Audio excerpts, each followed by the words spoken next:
எல்லாருக்கும் வணக்கங்க. நம்ம இன்னைக்கு ஒரு ஹோட்டல் அது எப்படி இருக்கும் அப்படின்னு சொல்லிட்டு வேற ஒரு கோணத்தில் நான் உங்களுக்கு சொல்கிறேன். வேகமாக செயல்படு, தீவிரம், திறமை, பரபரப்பு, கவனம், உற்சாகம், துடிதுடிப்பு, விரைவு, உழைப்பு, வேலை, அலட்சியம் இல்லாமல் இருக்கிறது, எப்பொழுதும் உழைக்கிறது, வேலையை முடி, தூக்கத்தை ஒழி, இறங்கி வேலை செய், திறம்பட நடத்து, முன்னேறு. கிட்டத்தட்ட எல்லா வார்த்தைக்கும் ஒரே அர்த்தம் தான். இதை அப்படியே பார்க்கணும் அப்படின்னு சொன்னால் எங்கே போகணும்? சீர்காழிலேருந்து சிதம்பரம் போகிற வழியில் அரசூர் கிட்டத்தட்ட 5வது கிலோமீட்டரில் வருது.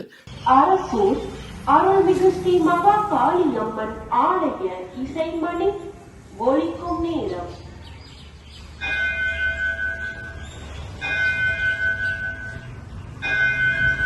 சின்ன ஊருன்றதோட ஒரு தெரு தான் அந்த ஹோட்டல் தான்.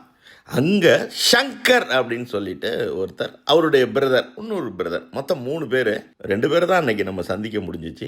இந்த ஹோட்டலில் தான் நம்ம பார்க்க போகிறோம். என்னப்பா ஹோட்டலை பற்றி பேசுகிறப்ப தோசை இட்லியை பற்றி பேசாமல் இதெல்லாம் சொல்கிறேன்னு, இதெல்லாம் அங்கே கிடைக்குங்க. சுறுசுறுப்பு அப்படின்னு சொல்லி ஒரு வார்த்தை இருக்குல்ல, அது கேள்விப்பட்டிருப்போம். பம்பரமாக சுற்றுறது அப்படின்னு சொல்லுவாங்க. அதையும் இப்போ சமீபத்தில் நான் எங்கேயும் பார்க்கல. இந்த கடையில் பார்க்கலாம், இந்த மனுஷன்ட்ட பார்க்கலாம். இவரை ரொம்ப நேரம் நம்ம பார்த்துக்கிட்டே இருந்தோம்னா நம்ம டயர்ட் ஆகிடும்.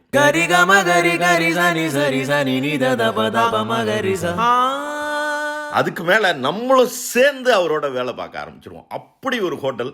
என்ன ரொம்ப பீடிகை பெருசாக இருக்கே அப்படின்னா, நிச்சயமாக இன்னைக்கு மிகப்பெரிய விஷயம் இந்த ஹோட்டல் என்னை பொறுத்த வரைக்கும். இதை நமக்கு யார் சொன்னா அப்படின்னு சொன்னால், சீர்காழியில் நம்ம ஜேசிஸ் நண்பர், அவர் பேர் தில்லை நடராஜன். அந்த இவர் தான் இப்போ ஃப்ளெக்ஸ் எல்லாம் வச்சுருக்காரு, நிறைய பிஸ்னஸ் பண்ணுறாரு, ரொம்ப சுறுசுறுப்பான மனிதர். என்னை கொண்டாந்து மயிலாடுதுறையில் சதாப்தியில் ஒரு சின்ன ஸ்கூட்டர் தான் வச்சுருக்காரு, அதில் கொண்டாந்து ஏற்றி விட்டார். அதெல்லாம் மிகப்பெரிய பண்பு. அவ்வளோ நல்ல மனுஷன். அவர் தான் இந்த ஹோட்டலில் சொன்னார். 1 2 3 லிஸ்ட்டில் அவர் எனக்கு சொல்லியிருக்காரு. இப்போ நம்ம ஹோட்டலுக்குள்ளே வந்தா அப்படின்னு சொன்னால், ஒரு பெரிய பில்டிங், பக்கத்துலேயே மளிகை கடை, அதுவும் அவங்களது தான். அப்படி உள்ளே நுழைஞ்சிங்க அப்படின்னு சொன்னால் நிறைய டேபிள், சேர் எல்லாமே ரொம்ப உழைச்சி தேஞ்சு தான் இருக்கும் அந்த டேபிள்லாம் பார்த்தாலே. ஐயா, அந்த கடை பேரை எல்லாரும் என்ன சொன்னால் புரியும்? கண்ணம்பிள்ளைன்னு சொன்னா தான் புரியும். கண்ணம்பிள்ளை. கண்ணன் பிள்ளை. பேர் கண்ணம்பிள்ளை. எனக்கு தெரிஞ்சு என் வயசுக்கு 45 வருஷமா இந்த கடை ரன் பண்ணிட்டு இருக்காங்க. 45 வருஷமா? ஆமா. இது என்ன ஊருங்கய்யா? இது சீர்காழி தாலுகா அரசூர் ஊராட்சி மன்றம். Qualities goodwill. எனக்கு நான் 88 செக்யூரிட்டி சூப்பர் எம்ஆர்எம்ல வேலை பார்த்தேன். சரி. அதுலேருந்து தோசை தான் சாப்பிட ஆரம்பிச்சேன். சாம்பார் சட்னி பிடிச்சிருந்தது. சரி. அதுலேருந்து முந்தானத்து கூட என் ஒய்ஃபும் நானும் இங்க சாப்பிட்டோம். ஓ, ஃபேமிலியா நிறைய பேர் நிறைய வருவாங்க. சீர்காழியிலேருந்து இங்க வர்றதுக்கு ஒருத்து. கண்டிப்பா. உங்க பேருங்கய்யா? பார்த்திபன். பார்த்திபன் சொல்லிட்டாருன்னு நான் எல்லாத்தையும் சொல்லலாம். கைண்டி ஒரு கோஆபரேஷன். Thank you sir. உள்ள ஒரு மனுஷன் பார்சல் கட்டிக்கிட்டே இருப்பார். இந்த பக்கம் பார்த்தீங்கன்னா சப்ளை பண்ணிக்கிட்டே இருப்பார், இந்த பக்கம் பணம் வாங்கி போட்டுக்கிட்டே இருப்பார். அதுவும் பெட்டி பெட்டியாக வச்சுருப்பார் அந்த கல்லா பெட்டியை. அப்புறம் உள்ளே போனோம்னா விசாலமான ஒரு பெரிய இடம் தான், எல்லாமே அவங்க சொந்த இடம். ஒரு அம்மா அப்படியே பொறுமையாக இட்லி ஊற்றிக்கிட்டே இருப்பாங்க.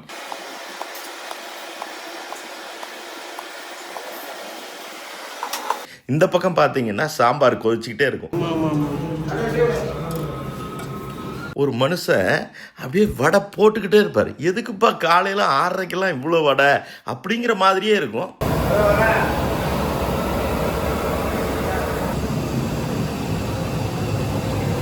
கொண்டாந்து இங்கே கொட்ட பார்சல் பறக்குங்க. வடை அப்படின்னு சொன்னோன்னா என்ன ஞாபகம் வருதுன்னா, இங்கே இலையில எப்போ இட்லி வச்சாலும் 2 வடை தான் வைக்கிறார். பொங்கல் வச்சாலும் 2 வடை. ஏன்னா டெய்லி வர்றவங்க 2 வடை தாங்க இங்கே வாங்குறாங்க. எனக்கு அது ரொம்ப ஆச்சரியமாக இருந்துச்சு. வடையுமே ரொம்ப அற்புதம். பொங்கல்லாம் ரொம்ப நல்லா இருந்துச்சு. தோசை, இந்த மனிதரை பார்த்தாலே ஏதோ ஒரு பெரிய ஆஃபீஸர் மாதிரி தான் எனக்கு தெரிஞ்சிச்சு. அப்படி ஒரு நிதானம். இவர் தோசை போட்டதுலேயும் சரி, மத்தியானம் பரோட்டா மாவு பிசைஞ்சதுலேயும் சரி. இவ்வளோ பெரிய ஹோட்டலுக்கு ஆட்கள் குறைவு, ஆனால் ஒவ்வொருத்தரும் 5 ஆள் வேலை பார்க்குறாங்க. இந்த பக்கம் அப்படியே வந்தீங்கன்னா சகுந்தலை, இந்த காய் வெட்டிகிட்டு இருக்காங்கல்ல, இல்லை சார் நான் 30 வருஷமாக இருக்கேன் சார், அவங்க அப்பா காலத்துலேருந்து இருக்கேன் சார், அந்த அம்மாவுமே நல்லா வேலை பார்ப்பாங்க சார், எல்லாருமே குடும்பமாக உழைச்சி இன்னைக்கு வளர்ந்து நிற்கிறாங்க சார். இங்கே இருக்கிறது எனக்கு பெருமை சார் அப்படின்னு தான் சகுந்தலை மேடமுமே சொன்னாங்க. நெஞ்சில் உள்ளாடும் ராகம் இதுதானா கண்மணி ராதா, நெஞ்சில் உள்ளாடும் ராகம் இதுதானா கண்மணி ராதா, உன் புன்னகை சொல்லாத அதிசயமா அழகே இளமை ரதமே, அந்த மாயனின் லீலையில் மயங்குது உலகம், சின்ன கண்ணன் அழைக்கிறான், சின்ன கண்ணன் அழைக்கிறான். காலையில் டிஃபன்லாம் 10-10:30 வரைக்கும் போயிட்டே இருக்கு.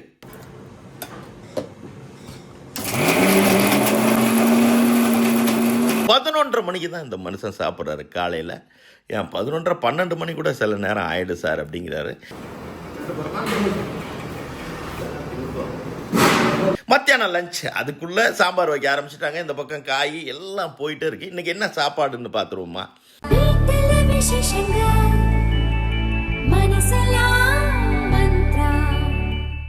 சாதம் அப்படியே பெரிய பெரிய, அது ஏதோ ஒரு பேசின்னா எப்படி சொல்கிறதுன்னு தெரில, நல்லா உயரமாக 3-4 இருந்துச்சு. கத்திரிக்காய் சாம்பார், அதோட இன்னும் 2-3 காய் தான்.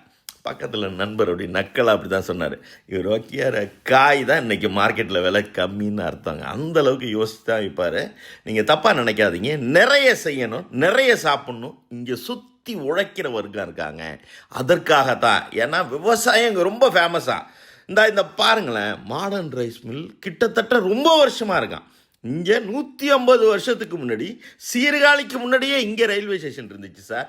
இங்கே தான் நெல் அரைச்சி எல்லா இடங்களுக்கும் போகும் அப்படின்னு அவர் சொன்னார். அதனால் காய் நிறைய போட்டு சாம்பார். அதுக்கப்புறம் பார்த்திங்கன்னா வத்த குழம்பு, அந்த புளிக்குழம்பு காரக்குழம்புன்னு சொல்லுவோம்ல, ஏதோ ஒன்று நினைங்க, கொண்டக்கடலை எல்லாம் போட்டு அதில் 2 காய் போட்டுருந்துச்சு, ரொம்ப நல்லா இருந்துச்சு. அதுக்கப்புறம் முருங்கைக்காய், அதில் 2-3 காய் போட்டு ஒரு காம்பினேஷன் கூட்டு, அது நிறைய சின்ன சின்னதாக கிடந்ததுனால என்னால் சொல்ல முடியல. பாகக்காய் கறி, இந்த பாகக்காயிலே காரக்கறி. இதில் என்ன ஒரு டெஸ்ட் அப்படின்னா, பக்கத்தில் தம்பி தான் மளிகை கடையை பார்த்துக்கிறாரு. அதுவுமே நல்லா பெருசு. 10 மணிக்கு மேலே தான் சார் ஆளுங்க வருவாங்க அப்படின்னு அவர் சொல்ல. காலையில் 7:30 மணிக்கு பார்த்தீங்கன்னா ஒரு பொருளை எடுத்து கொடுக்குறாரு. ஒரு பையன் வந்து என்னமோ வாங்குறான், அதை கொடுக்குறாரு. டக்குன்னு வந்து பாக்காயை வெட்ட ஆரம்பிச்சிடாரு. சார் சும்மா தானே சார் இருக்கோம், வேலை பார்க்கணும் சார், அண்ணன் மட்டும் தனியாக செய்ய முடியாதுல்ல சார் அப்படின்னு சொல்லி கூட்டு குடும்பமாக தான் இருக்காங்களாம். அண்ணன் தம்பி 3 பேர் சார். எங்களுக்கு தனியாக உழை வச்சதில்லை சார். எங்களுக்கு திங்கள்லேருந்து சனிக்கிழமை வரைக்கும் எங்கள் வீட்டில் உலையே வைக்க மாட்டோம் சார். எல்லோரும் ஹோட்டலில் தான் சாப்பிடுவோம். ஞாயிற்றுக்கிழமை அன்னைக்கு ஒரே ஒரு உலை தான் சார் வைப்பாங்க. எல்லோரும் ஒன்றா தான் இருக்கோம். எல்லா கணக்கு வழக்கம் ஒன்று தான் சார். எல்லாமே நாங்கள் 2 பேரும் சேர்ந்து முடிவெடுக்கிறத வீட்டில் ஏற்றுப்பாங்க. இல்லை நீங்கள் ரெடி, ஓகே, கல்யாணம் ஆகி வந்த மனைவிங்களுக்குள்ளே எப்படி அப்படின்னு அதெல்லாம் ஒன்றும் இல்லை சார். எல்லாரும் உழைச்சி ஓரளவுக்கு நிறைய பணம் வந்துச்சுன்னா சண்டை சச்சரவுக்கு வேலையே இல்லை சார். சும்மா இருந்தால் தான் அக்கப்போர் பேசணும். எங்கள் வீட்டில் யாருக்குமே நேரம் இருக்காது சார். நீங்கள் பாருங்கள் சார், உள்ளே அந்த பாக்கெட் போடுறதுலேருந்து காய் வெட்டுறதுலேருந்து எல்லாருமே எங்கள் வீட்டில் உள்ள ஆளுங்க தான் சார். பேரம்பத்தி எல்லாம் எடுத்தாச்சு சார். இன்னுமா ஒன்றும் பிரச்சனை வராது சார். எங்கள் அப்பா எங்களை அப்படி தான் சார் வளர்த்தார். பெருசாக சொத்தும் கொடுக்கல, கடனை வச்சுட்டு போகல சார். அதனால் இப்போ பார்த்தீங்கன்னா தீபாவளிக்கு நாங்கள் வெடி வரைக்கும் இப்போ சார் கீத்து மண்டி இருக்குது, எங்கள்கிட்ட மளிகை கடை இருக்குது, காய்கறி நல்லா போயிட்டே இருக்குது. ட்ராவல்ஸ் இந்த வேனுமே எங்களுக்கு தான் சார். அது எலக்ட்ரிக் வண்டின்னு அப்படியே ஒரு சினிமா பாட்டில் ஒரு வளர்ச்சியை இப்போ நம்ம பார்த்துருக்கோம்ல, அதே மாதிரி அப்படியே அசால்ட்டாக அவர் பேச பேச பேச கேட்டுக்கிட்டே இருக்கலாம் போல இருக்குங்க. நான் வத்த குழம்புலேயே இருக்கேனா, சரி அதை முடிச்சிடுறேன்.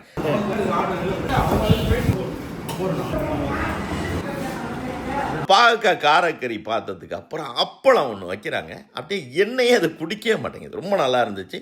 தக்காளி ரசம், ஆனியன் பச்சடி, எனக்கு அதுவுமே ரொம்ப பிடிச்சிருந்துச்சு. எப்பயுமே பார்த்தீங்கன்னா இந்த தயிர் வெங்காயம் எல்லாருக்குமே பிடிக்கும்.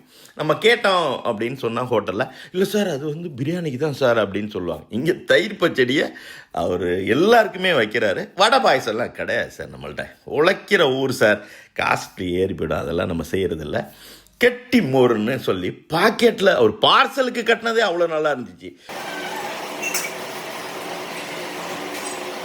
இவர் பார்சலுக்கு ஒரு சாதத்தை ஒரு என்ன சொல்லுவாங்க, இந்த பட்டை சாதம்னு சொல்லுவாங்கல்ல, அதை வச்சு அவர் கட்டுற ஸ்பீடை இந்த ஒரு நிமிஷம் பாருங்களேன். ஒரு சாப்பாடுன்னா 5 நிமிஷம் முடிஞ்சிடாருங்க. ஐயோ என்ன ஸ்பீடாக மனுஷன் கட்டுறாரு. அதையே பார்த்துக்கிட்டே இருக்கலாம். பார்சலுமே சாதமே மத்தியான சாப்பாடு சாப்பிட்டீங்கன்னா அன்லிமிட்டட், எவ்வளோ சாதம் வேணாலும் பெரிய தட்டில் கொண்டாந்து இறக்குறாரு. இந்த கடைக்கு தயவு செஞ்சு சாப்பிட போகிறப்ப பணத்தோட மட்டும் போகாதீங்க, பசியையே சேர்த்து எடுத்துகிட்டு போங்க, இல்லாட்டி நீங்கள் சாப்பிட முடியாது. அவர்கிட்ட கேட்டேன் எப்படி சார் அப்படின்னு. இல்லை சார், நான் காலையில் 5 மணிக்கு பொங்கல் அப்படி செஞ்சு கொண்டாந்து, இல்லை இட்லியெல்லாம் எங்கள்கிட்ட அவ்வளோ நல்லா இருக்கும் சார், கொண்டாந்து வச்சா அப்படியே செல்ல அப்படியே இடது கையில் வச்சு பார்த்துக்கிட்டே இருந்தா சார் சார் சார்னு. நான் எப்படி சார் சாம்பார் சட்னியை போடுறது? ஏன்னா சாம்பார் சில பேருக்கு மேலே ஊற்றணும், பக்கத்தில் வைக்கணும், 1000 பிரச்சனை இருக்குது சார். சார் எனக்கு ஆண்டவ முன்னியத்தில் இந்த பிபிஇபி ஒன்றும் இல்லை சார், எல்லாமே நல்லா இருக்குது சார், இந்த ஓடுறது உடையாடுற தேய்மானம் மட்டும்தான் சார். ஆனால் இதெல்லாம் பார்க்க எனக்கு அதெல்லாம் வந்துருமோ அப்படிங்கிற அளவுக்கு இருக்குது சார். செல்லில் மக்கள் மூழ்கிட்டாங்க. சார் அப்போனா உங்கள் செல் நம்பர் சார் அப்படின்னு. சார் செல்லெல்லாம் எனக்கு கிடையாது சார் அப்படின்னு. நிஜமாக சொல்கிறீங்களா? நிஜம் சார், என்கிட்ட செல்லு கிடையாது. இல்லை, எப்படி பார்த்தாலும் நீங்கள் ஆதார் கார்டு ஏதோ ஒன்றுக்கு உங்களுக்கு செல் நம்பர் வேணுமே அப்படின்னு. இல்லை சார், அதெல்லாம் வீட்டுக்காரங்க பார்த்துப்பாங்க சார், அவங்க நம்பரை போட்டுப்பாங்க சார். செல்லு இந்த மனிதனை ரொம்ப உழைப்பை குறைச்சிருச்சு சார் அப்படின்னு சொல்லி அவர் பேசுனதெல்லாம் நான் போட்டேன்னா சண்டைக்கு வந்துடுவீங்க. அதே மாதிரி இந்த காதில் எவ்வளோ பெரிய செல்லு சார், பொம்பளை பிள்ளைங்கள்லேருந்து பெரியவங்கள்லேருந்து எதுக்காக தான் அப்படி பேசிட்டு போகிறாங்கன்னு தெரில சார்.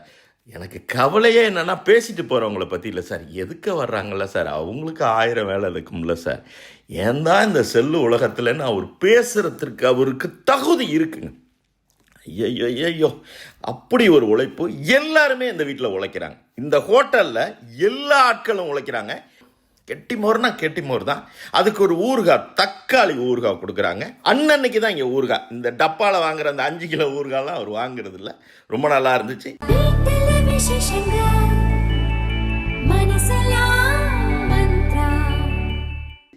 இப்போதான் டாப்புக்கு வர்றேங்க. இதுவரைக்கும் நான் போட்ட வீடியோலையே தமிழ்நாட்டிலேயே சிறந்த தயிர் அப்படின்னு சொல்லி தகட்டூர் தயிர் தானா நிற்கும்னு ஒரு வீடியோ இருக்கும், தேடி பார்த்தீங்கன்னா பாருங்கள். என்ன அங்கே ஸ்பெஷல் அப்படின்னு சொன்னால், நீங்கள் வத்த குழம்பு ரசம் அப்படின்னு சாப்பிட்டுக்கிட்டே இருக்கிறப்ப கப்பு இல்லாமல் டைரெக்டாக அந்த கரண்டியாலேயே எடுத்து இலையிலேயே தயிரை வச்சுட்டு போயிடுவாங்க. அது நிற்கும், ஓடாது, அப்படியே கட்டியாக இருக்கும் தகட்டூர் தயிர். கோச்சிக்க கூடாது தகட்டூர் அண்ணன். அதை தூக்கி சாப்பிட்டார் இந்த மனுஷன். இவர் தயிர் அப்படியே பாறை மாதிரி இருக்குது, அப்படியே ஒரு கப்பில் இந்த பாருங்களேன் எப்படி இருக்கு. எல்லாருக்கும் இப்படி தான் வைக்கிறாரு. இந்த தயிரை 5 பைசா இந்த மனுஷன் மதிக்க மாட்டேங்கிறார். அதெல்லாம் அவருக்கு ஒரு பெரிய பொருட்டே இல்லை, எதையும் அவர் மிகைப்படுத்தவே மாட்டேங்கிறார். ரொம்ப சாதாரணமாக 20 ரூபா சார், தேவைப்பட்டால் வாங்கலாம், நம்ம மோரே நல்லா இருக்கும் சார் அப்படின்னு சொல்லி எதையும் அவர் விற்கணும்னு நினைக்கல. ஏன்னா கூட்டம் வந்துக்கிட்டே இருக்கு.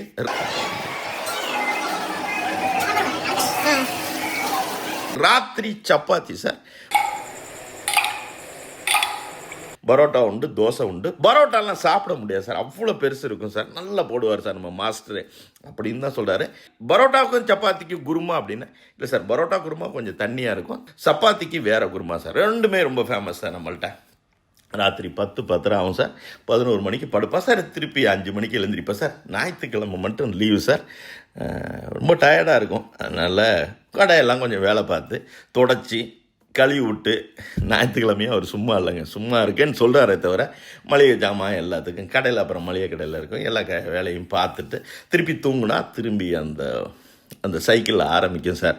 உழைச்சா ஜெயிக்கலாம் சார். இன்றைக்கி எல்லாமே ஓரளவுக்கு நல்லா இருக்கும் அப்படின்னு சொன்னால், எங்கள் அம்மா ஆரம்பித்த கடை, எங்கள் அப்பா நடத்தின கடை, இன்றைக்கி சீர்காழிலேருந்து இவ்வளோ பேர் வர்றாங்க அப்படின்னு சொன்னால் 1000 காரணம் சார் அப்படின்னு தான் அவர் சொல்கிறாரு. ராஜான்னு கறிக்கடைக்காரரு, இவருக்கு ஒரு பேர் இருக்குது அப்படின்னு சொன்னார். இந்த அவர் என்ன நான் சொல்கிறாரு கொஞ்சம் கேளுங்களேன். ராத்திரி எத்தனை மணி வரைக்கும் இருக்கும் கடை? 10 மணி இருக்கு. காலையில் எத்தனை மணிக்கு திறப்பார்? 6 மணிக்கு. ஆனால் பம்பரமாக அவர் சுற்றுறப்ப ஆசையாக இருக்குல்ல பார்க்கறதுக்கு. 1000 ஒருத்தரால் தான் அப்படி செய்ய முடியும். இவர் பேர் என்ன? டாட்டான்னு சொல்லுவாங்க, உண்மையான பேர் சங்கர். சங்கர் டாட்டான்னு சொல்லுவாங்க. அது என்ன டாட்டா? டாட்டா நல்லா இருக்கே, நான் எதிர்பார்க்கல இந்த இடத்துல. எல்லாத்தையும் நம்பர் 1ங்கிறதால டாட்டா. டாட்டா, ஓ அந்த நம்ம ரைட். ஸோ இப்போ அரசூர் டாட்டா இவர் தான், யாரை கேட்டாலும் சொல்லுவாங்க. ரொம்ப நல்ல செய்தி சொன்னீங்க சார். உங்கள் பேர் சார்? ராஜா. ராஜா, நீங்கள் என்ன பண்ணுறீங்க சார்? நான் கோழி கடை வச்சுருக்கேன். எய்த்தாப்பில் கோழி கடை சார். எய்த்த கடைக்காரங்கெல்லாம் இந்த மாதிரி பாராட்டி பேசுறது உலகத்தில் பெரிய விஷயம் சார். உண்மையை தான் சொல்கிறேன். ரொம்ப நன்றி சார், ரொம்ப நன்றி. ஏத்த கடைக்காரர் எப்பயுமே பாராட்ட மாட்டாங்க, ஆனால் இவர் ரொம்ப பாராட்டி சொன்னார். இவருக்கு டாட்டான்னு பேரா.